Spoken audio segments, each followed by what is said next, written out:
Nothing ever made sense about my health. It's either you're too young to have all these issues, or be it my yearly checkup face to face with my doctor telling me that if I don't change my eating habits, I'm going to have cancer in 20 years. There's really no in between, because it's always been like this. I've never been believed. When I've gone to a doctor telling them about my pain and discomfort, they would run a blood test and tell me I was fine, that I should relax more or do self-care. That should fix me. I became worse. I could have done more tests, looked into more of my physical pain, but with the lovely American health system, everything was unaffordable to me. As if the government loves to preach to its ailing people, don't get tests done. If you don't know what you have, you are fine and healthy. It's best to not know. I love how they have our back like that. So let me skip to the point. My body is unwell. But if you're going to come at me saying I didn't do anything to prevent that, then I'm going to throw one curveball at you. And that is I didn't do anything to start that in the first place. That, my friends, is the cost of my unfortunate timeline that makes it so questionable as to why I succumbed to this state of health that even I'm confused now. So welcome everyone to episode 6 of the Authentic Wellness Podcast. Today we're obviously going to be talking about disease and chronic illness. Something so out of the blue, much like a curveball with all this. We're talking about post-traumatic stress disorder, but here we are talking about my health, and oh, this is going to be a fun time. During my freshman year of college, I remember sitting in my dorm, talking to one of my hallmates of mine, telling her about all my illnesses, both physical and mental, that I possessed. Given that I had come from a pretty healthy family, with no known medical history, she looked at me and asked me, why the hell do you have all these sicknesses? Nothing is adding up. Basically, why are you so messed up? Well, genetically at least. For some reason, I told her, yeah, nothing does add up. I guess something went so wrong at some point to have me currently deal with so much physically. But we're not going to talk about the fact that in 2018, when I told all this to this girl, I was still yet very uninformed and uneducated about myself, especially how chronic illness and disease work. I was a self-diagnosing queen before I actually got my real psychological diagnosis. It's partly because I once felt that I had a chance to be heard and understood, and I could definitely achieve this by taking ownership to several illnesses, which I definitely had to have because all the WebMD symptoms kept adding up. I love studying health. For a time, I wanted to be a nurse or medical social worker. I loved putting labels to things because it made me sound smart or more precise when I talked to people about my medical history. And similarly, I noticed that I enjoyed the attention that came when telling people that I have such and such thing, like ulcers, chin splints, anemia. Red flags, red flags. As much as what I told people I had, it was never really confirmed until much later. But having enough symptoms to meet the requirements gave me one more thing to add, one more reason why I could start a conversation, or in my social worker mind at the time, empathize with others. And at that point in time, I still put a little too much faith in the healthcare system, suddenly assuming that all their prescriptions would miraculously heal me. A bit more on that in the next episode. But what I failed to realize solely, by my intense desire to be seen and acknowledged, was the cause of all my issues. Why am I talking about this? It's because I only looked at the symptoms. I never looked at the cause. Never did it occur to me to ask myself, why do I have this? And I think it's a very important question to ask with anything health related. There is nothing no one can tell me about this statement, and it is that in order to heal, we must look at the root of the cause of illness. Where did that stem from? What is my knowledge on this? How can I back it up? And what led me to this conclusion?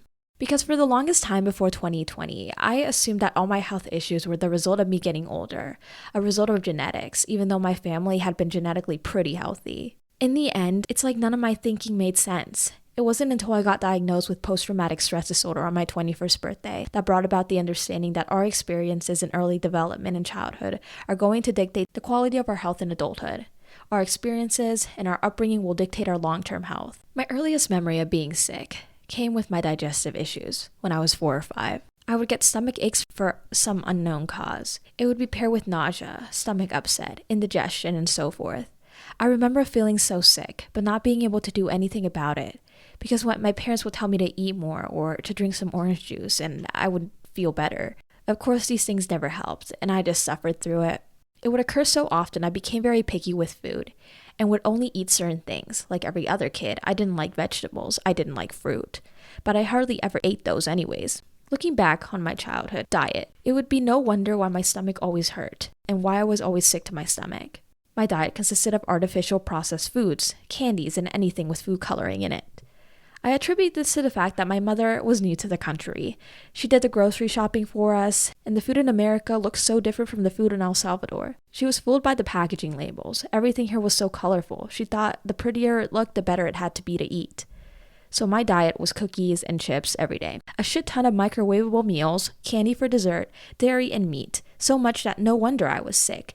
But I always tell myself they didn't know any better and there's nothing that could have been done.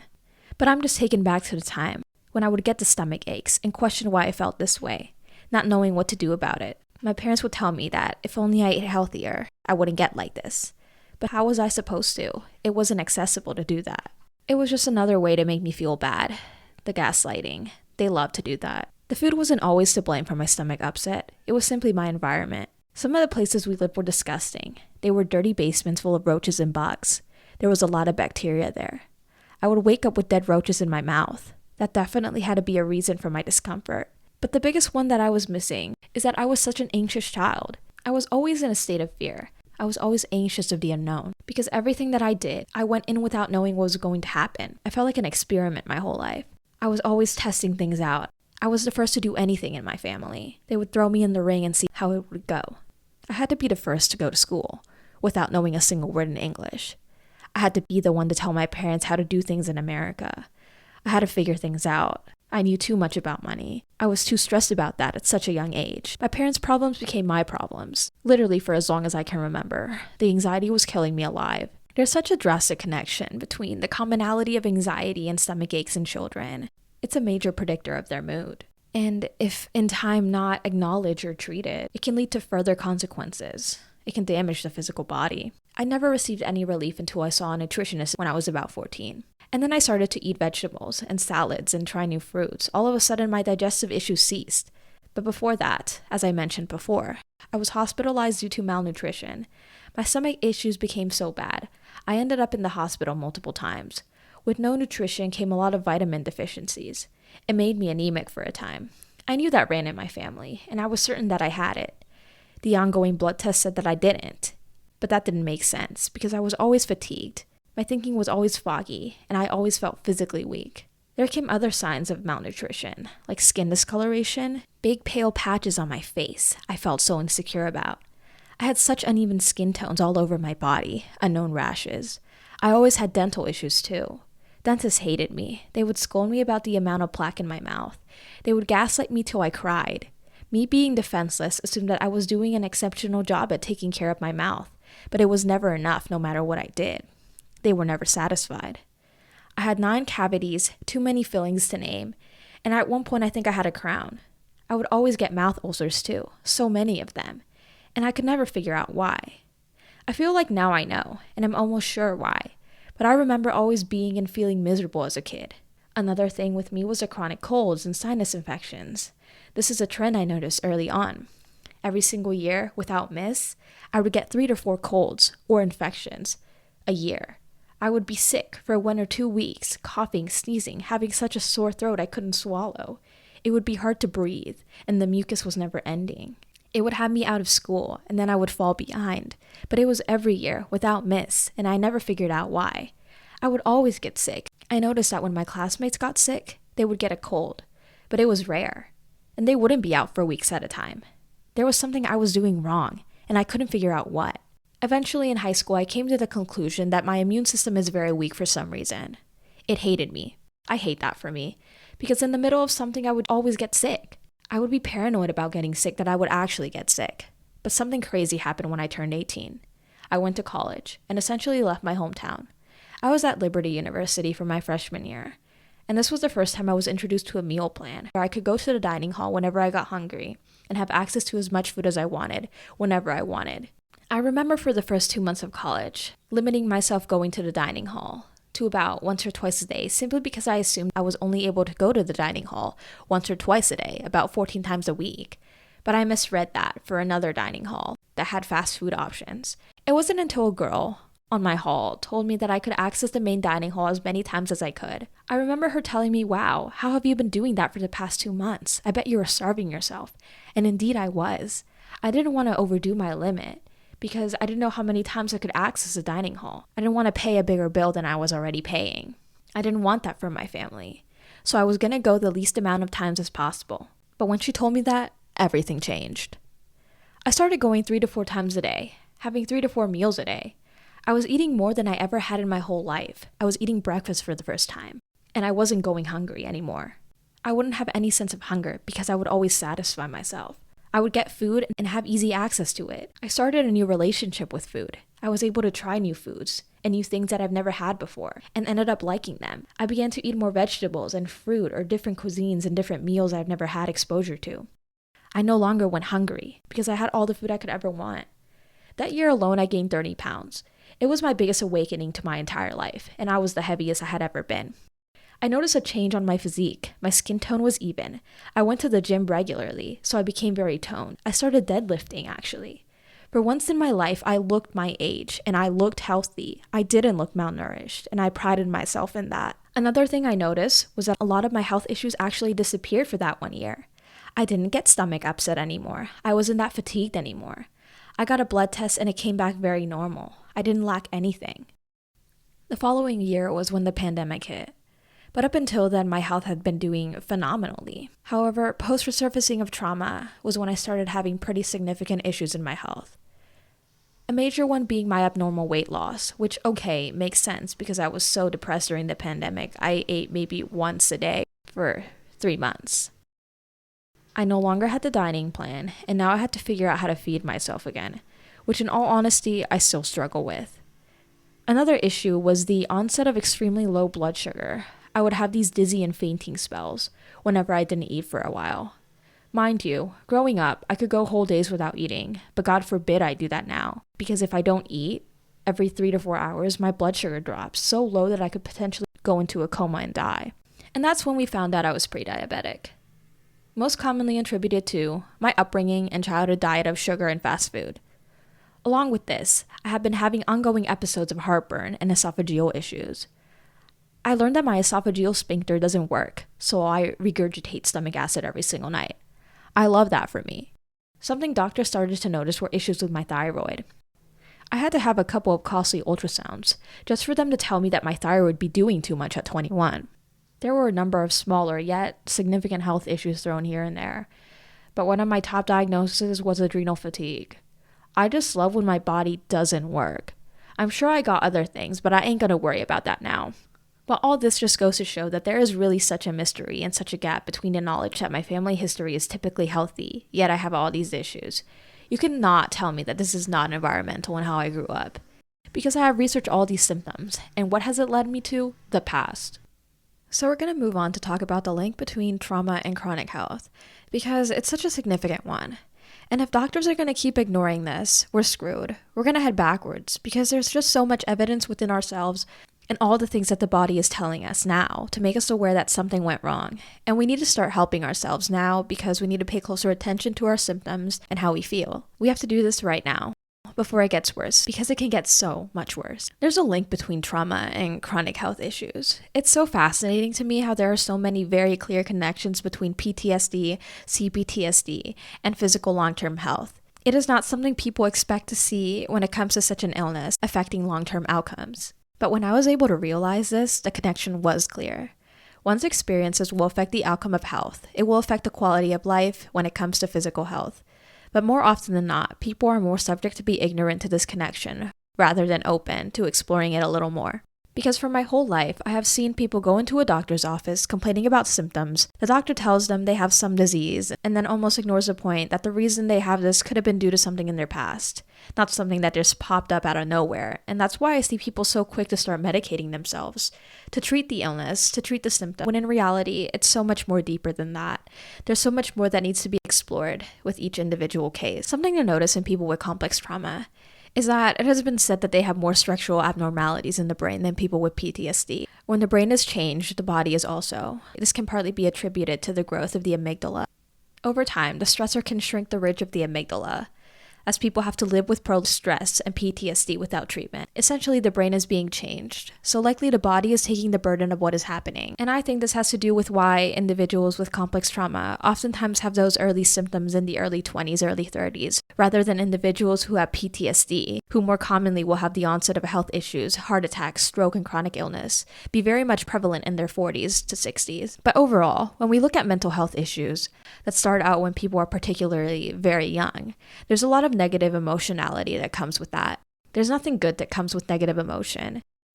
People with PTSD have this regulated hypervigilance. People are often in a state of chronic distress and they feel scared. So obviously this is going to take a toll on their body. So why would PTSD not be related to chronic health in adulthood? If your life is spent in that state so often, the body sort of adapts to that and takes away from other parts of the body that provide restoration and maintain nutrients. That's what's being taken away when people have trauma. So no wonder when we reach the peak of adulthood, or our early 20s, when people finally start feeling safe and in control, that's when the health issues come. The body is exhausted, abnormally exhausted at that age. Let's talk about sleep and how much people struggle with that. There have been a number of surveys taken that have concluded that 70 to 90% of people with PTSD have issues with sleep. And it makes sense because one of the most important things you could do for yourself is to rest. Your body recovers itself when it rests. But how is a body supposed to do that when you are hypervigilant, experiencing traumatic flashbacks, and simply not able to let your brain rest during the most pivotal moment of your day? Of course, this is going to lead to consequences, to slow progression of deterioration of health and functioning. It is during sleep that the body cleans itself. And when people already have that issue with inflammation, which we will talk about later, you're just adding more to the fire because the toxins are building up. In an upcoming series, I really want to dive deep into substance and addiction and trauma, because I feel like it's too broad of a topic to cover in this moment. But I do want to be transparent that addiction can be a form of self-medicating for people who have trauma. They do it without knowing. People do it to cover this open wound that is just too deep, and we often ignore that concept. I feel like I can't completely explain the link between trauma and illness, because addiction to substances does have consequences. But I don't want to ignore the fact on why people do this. It's simply something that can stop the pain momentarily. Unfortunately, that leads to so many health complications. But it is the reality of what we live in and something we gotta acknowledge in this field. A survey conducted by the National Institute of Health in 2015 says that PTSD increases the odds of having a host of neurological, gastrointestinal, autoimmune, and joint conditions. Isn't that crazy, how all these things dictate one another? How all the organ functions responsible to make the body work effectively and cleanse itself effectively are all impacted when something goes wrong, when something goes awry, or when the brain sends signals to other body parts that something is wrong, and then the whole system freaks out. So no wonder it is said that one's experiences shape you very much in physical ways. Let's start with socioeconomic status and how that affects our health in relation to trauma. I shared partly how I was very involved with my parents' financial situation growing up. I understood that we were poor, we didn't have money, and that we were in the lower class despite the fact that I went to a prestigious private school. We did not have enough money, and it was always an issue. We always had bills, and we just didn't have enough to live a comfortable lifestyle. That affected what we would eat, where we lived, where we went to see a doctor, and a bunch of other things. Not only did the socioeconomic status affect me financially, it was the anxiety that came with the financial burden of knowing that we didn't have money. In fact, that also became my problem at the age of 6 and 7, that I would take with me to school every day and think about every day during each lesson. I think about the responsibilities that I had, the parentification that was placed upon me as a young child, having to know these things that I was too young to fully understand because of my developmental stage.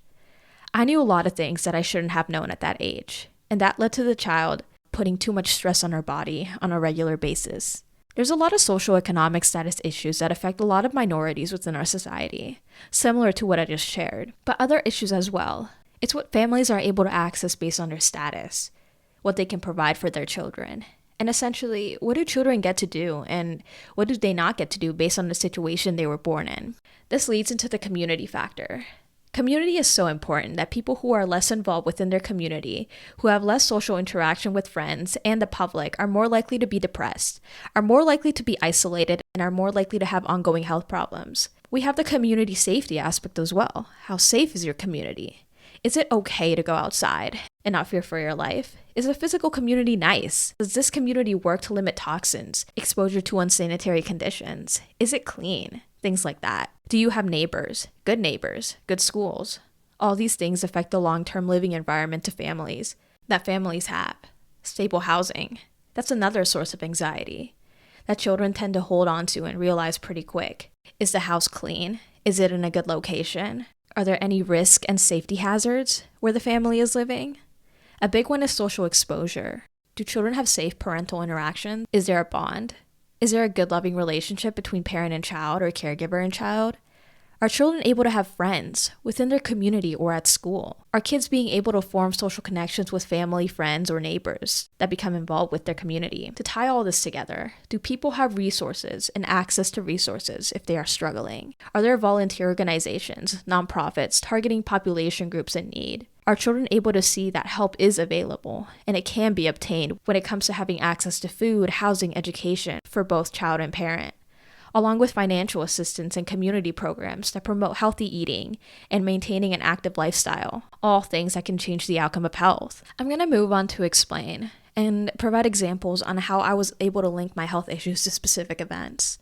I hope this makes sense to you, and if it doesn't, please feel free to reach out. I will try my best for it to make sense. There's a lot of books that I read that brought me to these conclusions, a lot of research that I did in relation to how my experiences are essentially connected to health issues I currently suffer with. I'm only going to list a couple and then move on to the discussion on autoimmune disease and health, and how that is related to trauma. There is a link between neglect and a weakened immune system. A concept that is not talked about, and I've only seen it mentioned in a few books, is a lack of physical touch. And by that I mean babies, infants need this for survival. It's their method of forming a relationship with the caregiver, forming a relationship with others. In essence, it's support. I mentioned that I grew up thinking that I had an extremely weak immune system. I was always sick. I was always getting sick. Anything that people had around me, I would get.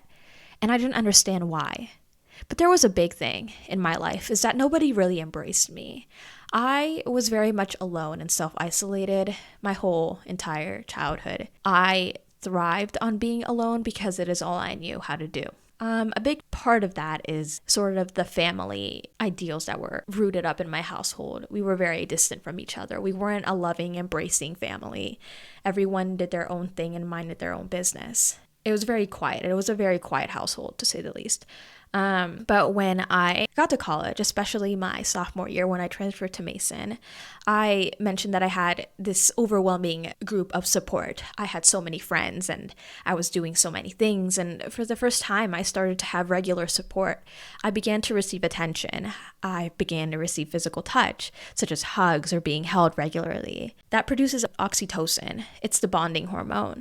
It's good for depression. It strengthens the immune system, apparently, which I assumed. Then I realized that my oxytocin levels were incredibly low, along with my dopamine and serotonin, because it also increases that. After I turned 20 years old, I realized that I just stopped getting sick. The regular colds that I would have simply ceased. I haven't had a cold in almost 4 years. And that's coming from someone who used to get 2 to 4 bad colds on a yearly basis. They were predictable. And that's when I was convinced I had a horrible immune system. But in the end, I didn't. I was just lacking the protective barrier that builds for a person and helps the person thrive. It's what I never had because I was never held or comforted or anything of that sort. I didn't have that ever. And so getting that was life-changing because in a moment in time, I felt powerful, like my body felt capable and I didn't feel weak. And it was just a crazy realization that I came to, realizing that part of neglect affected me so much, and then suddenly being able to reverse that in a way was phenomenal to me. The second one I want to talk about is adrenal fatigue and thyroid issues being linked to the overproduction of cortisol and a dysregulated nervous system. How this works is there are certain stages. Stage 1 is when too much cortisol is being pumped out. It is pushing itself out for energy. It's taking energy from organs around it to respond to a stressor. But then there's a second stage to it.